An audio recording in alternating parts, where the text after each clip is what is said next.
আমার পেছনে একটা ফুটবল ম্যাচ চলছে, একটা টুর্নামেন্টের উদ্বোধনী ম্যাচ, যে টুর্নামেন্টের বাজেট 18 কোটি টাকা। শুনতে খানিকটা অবাক লাগলেও এটাই বাস্তব। আমি এই মুহূর্তে দাঁড়িয়ে আছি মুন্সিগঞ্জ স্টেডিয়ামে, যেখানে উদ্বোধনী ম্যাচে মুখোমুখি হয়েছে মুন্সিগঞ্জ এবং মাদারীপুর।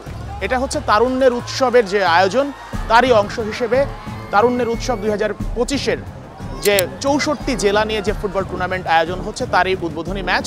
এবং এই টুর্নামেন্টে অংশ নিয়েছে মোট 64টি জেলার 64টা দল।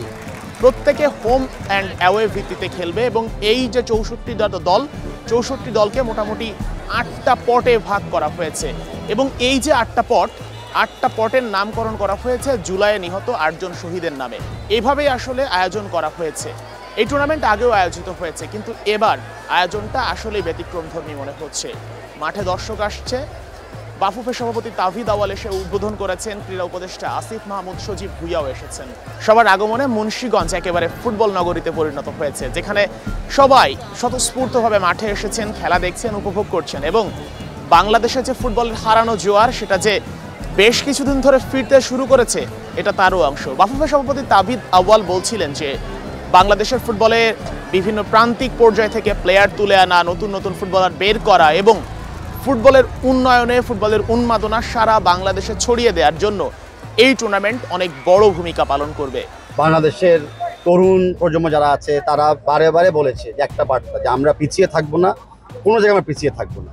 তারই একটা লক্ষণ আপনারা দেখছেন যে ফুটবলটাকে একটা নতুনভাবে আমরা ঢেলে সাজাতে সক্ষম হয়েছি। আজকে তারুণ্য উৎসবের আন্ডারে, ব্যানারে বা যাই বলেন, বাংলাদেশ ফুটবল ফেডারেশনের নবনির্বাচিত কমিটির উদ্যোগে আবার কিন্তু inter district home and away national চ্যাম্পিয়নশিপটা শুরু হতে যাচ্ছে। ক্রীড়া উপদেষ্টাও এই টুর্নামেন্ট নিয়ে বেশ আশাবাদী।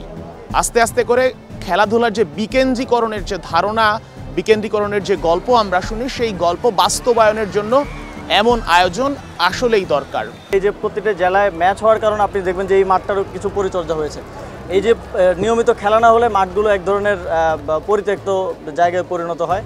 তো নিয়মিত খেলাধুলার মাধ্যমে রুটিন যেই ক্যালেন্ডার আছে যুব ক্রীড়া মন্ত্রণালয়ের, বাফুফের, বিসিবির এবং অন্যান্য ফেডারেশনগুলোর, সেই ক্যালেন্ডার ফলো করার মাধ্যমে আমি মনে করি যে আমাদের যেই সীমিত রিসোর্স আছে সেটা সর্বোচ্চ ইউটিলাইজেশন হবে।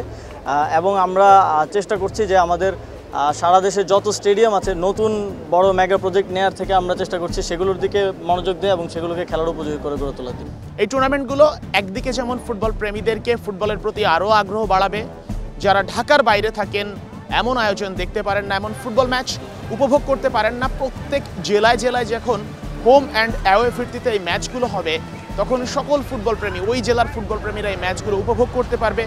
একই সাথে যে সকল ফুটবলাররা ভালো ফুটবল খেলেও বিভিন্ন কারণে ফোকাসটা পান না, তাদের অনেকেই ফোকাস পাবেন, তাদের অনেকের জন্য সম্ভাবনা তৈরি হবে উঠে আসার। তো এমন আয়োজন সত্যি প্রশংসনীয়। যে বাজেট দেওয়া হয়েছে, বাফুফের সভাপতি বলেছেন বাজেট পর্যাপ্ত এবং এই বাজেট দিয়ে এমন টুর্নামেন্ট ভালোভাবেই পরিচালনা করা সম্ভব। কারণ 18 কোটি টাকা নিশ্চয়ই অ্যামাউন্টটা ছোট নয়।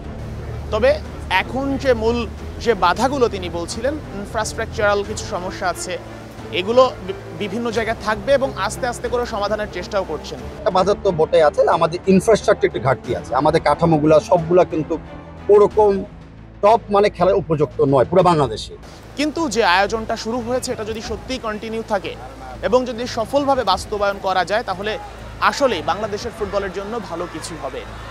Sheikh Ashik, Star News, Munshiganj.